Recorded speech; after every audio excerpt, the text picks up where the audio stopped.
Nobody warns you about this. Not the financial gurus, not the books, not the Dave Ramsey clips, not the influencers who built whole channels on debt payoff stories.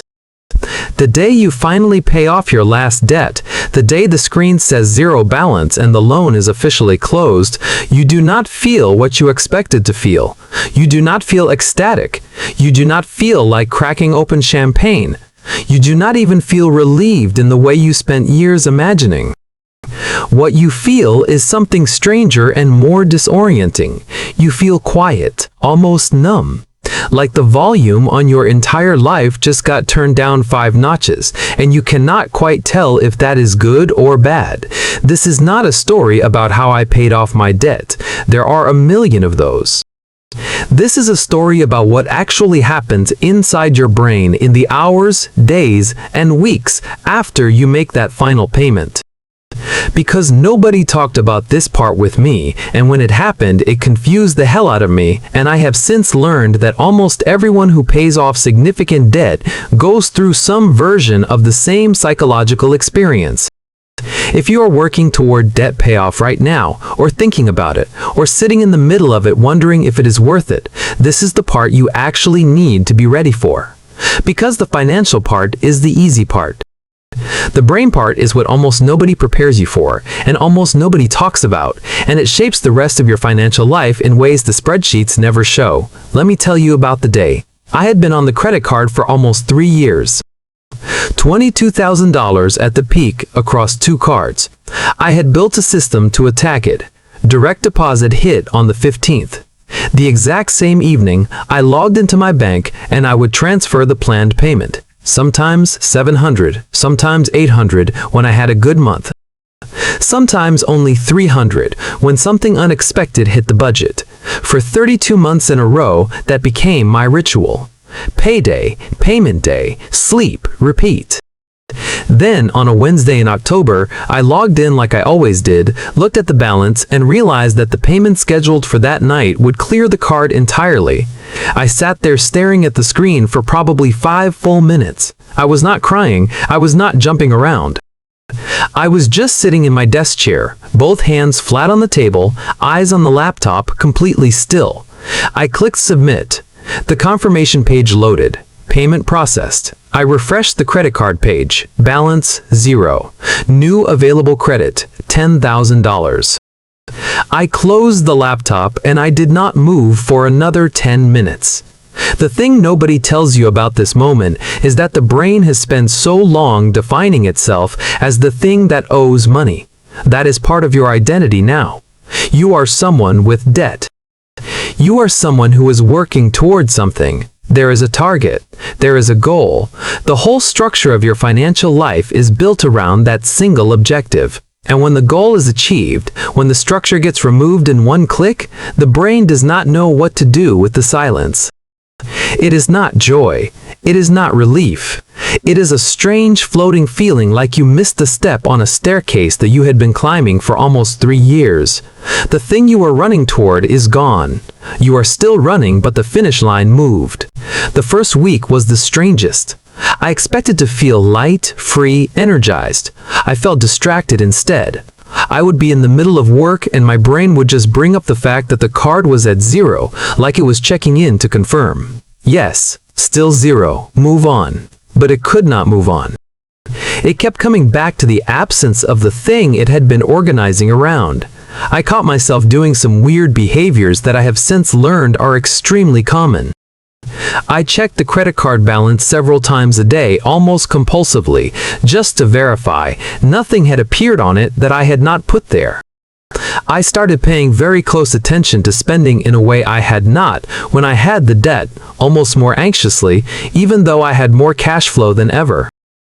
I had 2 separate moments where I almost made impulse purchases I would have never made when I was paying down debt, just because the money was sitting there available now, and the absence of the urgent payoff goal made spending feel suddenly weightless in a way that disturbed me. There was also an undertow of a feeling I did not initially recognize and only later understood was a kind of grief, not for the debt. The debt was awful, but for the version of myself that had been on the journey. That guy had been very disciplined. That guy had a clear mission. That guy had a sense of purpose every payday. The debt-free version of me did not yet know who he was. He had not figured out his next mission.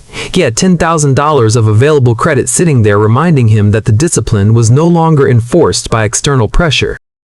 Now it had to come from somewhere internal, and that was uncharted territory. I was not unhappy, but I was unsettled in a way I had not anticipated.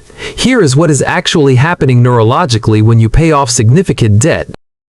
The reason you do not feel the dopamine hit you expected is that your brain has been getting small dopamine hits the entire journey. Every payment you made for those 32 months gave your brain a tiny sense of progress. Each individual payment was its own small win. Watching the balance go down was a daily reward. The psychology of debt payoff is what behavioral scientists call a long arc dopamine pattern. The brain releases small reward signals consistently across the duration of the journey. By the time you reach the goal, the brain has already metabolized most of the reward. The final payment is anticlimactic because the rewards were spread across the months leading up to it, not saved up for the moment of completion. This is why the day itself feels quieter than expected.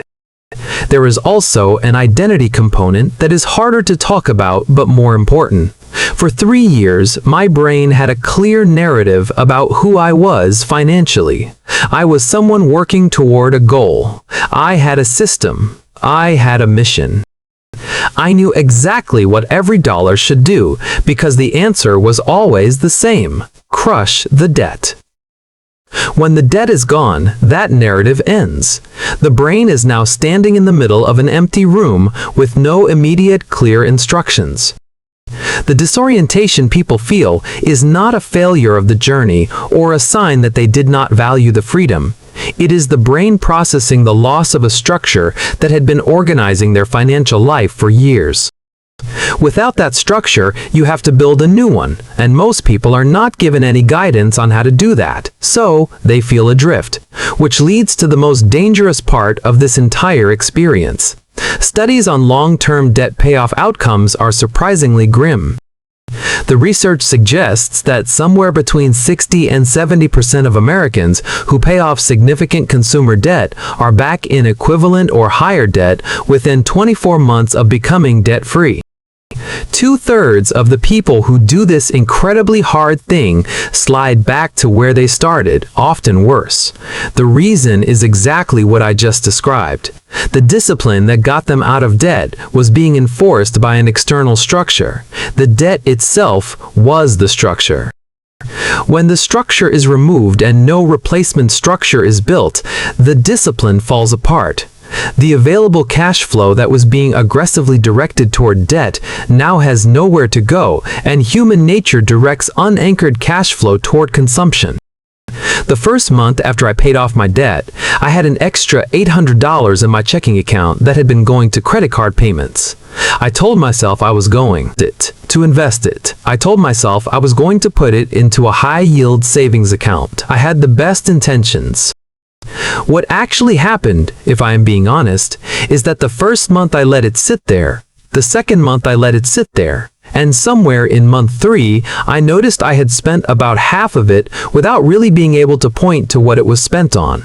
Just lifestyle, slightly nicer dinners, slightly more frequent DoorDash, a new pair of shoes I did not need. The money I had been so disciplined about for 3 years was now invisible to me because the discipline had been about preventing further damage, not about building something new. This is the trap. Without a replacement structure, debt freedom becomes a temporary state. Most people do not realize this until they look up 2 years later and find themselves carrying a balance again, wondering how it happened, even though they swore it would never happen again. So if you are heading toward debt freedom or just achieved it, or you are a few months into it and starting to feel some of what I described here is what I learned the hard way and what the data on long-term wealth builders supports. You need a replacement structure that activates the day you make your final debt payment, not a week later, not whenever you get around to it, the same day. The structure looks like this. The exact dollar amount that was going to debt payments now goes to investments automatically on the same day of the month into the same account every time with the same emotional weight. If you were paying $800 a month to credit cards, $800 now goes to an automated transfer into a brokerage or retirement account. The system stays the same. The destination changes. Why does this work? Because your brain had spent 30 months building a habit around what to do with that $800 on payday. The habit was not the debt. The habit was the discipline. By redirecting the same dollar amount to the same kind of automated transfer on the same day, you preserve the habit and just change what it accomplishes. The brain barely notices the switch. The dopamine continues to flow because there is still a target, still progress, still something to watch grow. The difference is now, the growth is in your account instead of in your reduction. The second piece of the replacement structure is naming the goal. Debt payoff was a clear, concrete goal. Investment without a stated target is abstract and easy to ignore. So you give the new growth a name. $20,000 emergency fund by next December. $100,000 in retirement accounts by age 40. Down payment for a house. Whatever it is, the brain needs a finish line to move toward, the same way it had a finish line moving toward zero balance. Without a finish line, the discipline that paid off the debt has nothing to organize itself around. It has been about 14 months since I paid off the last credit card. Here is what it actually feels like a year later. Not the day after, not the first week, but with real time and real distance from the moment. The strangeness of the early days is gone. The compulsive checking stopped after about 3 months. The grief for the disciplined version of myself is gone, replaced with a different kind of identity. I am not the guy paying off debt anymore. I am the guy building wealth. The redirection worked, slowly. The $800 a month that used to go to credit cards now goes to a brokerage account. I have not missed a single transfer in 14 months. The account is at $12,000 and I check it about once a quarter, and when I do, I get a small version of the same dopamine I used to get from watching the credit card balance go down. The mechanism survived. The discipline survived. Only the destination changed. The bigger thing that has changed is something quieter and harder to describe. The mental space that debt occupied is just gone now. I did not realize how much background processing my brain was doing on debt-related anxiety until that processing stopped. The constant low hum of awareness that I owed money. The mental flinch when an unexpected expense hit. The version of every spending decision that included an asterisk about whether I should have used that money for the debt instead. All of that is gone. There is a quiet that I now recognize as actual peace, not the disorienting silence of the first week. Peace took about a year to feel like peace and not just emptiness. That is the part nobody warns you about, and the part that makes this all worth it eventually. Here is the framework I want you to walk into your next vehicle decision with. 3 questions in order. Question 1. Can you afford to pay cash for a reliable used vehicle that meets your actual needs? Not your wants, your actual transportation needs. If yes, that is your answer. Pay cash. Skip the dealership entirely if you can, and buy from a reputable independent seller after an inspection. The transaction is done. There is no debate. Question 2. If you cannot pay cash today, can you pay cash within 12 months by saving aggressively while driving whatever you currently have?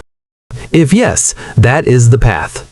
The discomfort of waiting 12 months and continuing to drive an older vehicle is dramatically less expensive than the cost of choosing a different financing structure now. Save and pay cash later. Question 3. If neither of the first 2 work, and you genuinely need a vehicle now, is there a specific reason a lease serves your situation better than a short conservative auto loan? In most cases, there is not. A short loan, 3 years maximum, on a reliable used vehicle at the lowest interest rate you can secure, with a substantial down payment, is the third best option. The first best is cash now. The second best is cash soon. The third is short conservative financing. Leasing is almost never on this list for the average buyer. If a salesperson is pushing leasing on you and your situation does not match the 3 legitimate use cases I described earlier, that is your signal to walk out. Their pitch is not aligned with your interests. The framework gets simpler the more you use it. The hardest part is resisting the pressure of the moment when the new vehicle is right in front of you, and the salesperson is making one of these options sound easier than it actually is. There is no universally correct answer between buying with cash, financing, and leasing. There is only what is correct for your specific income, your specific transportation needs, and your specific time horizon. The reason most Americans get this wrong is not because they made a stupid decision.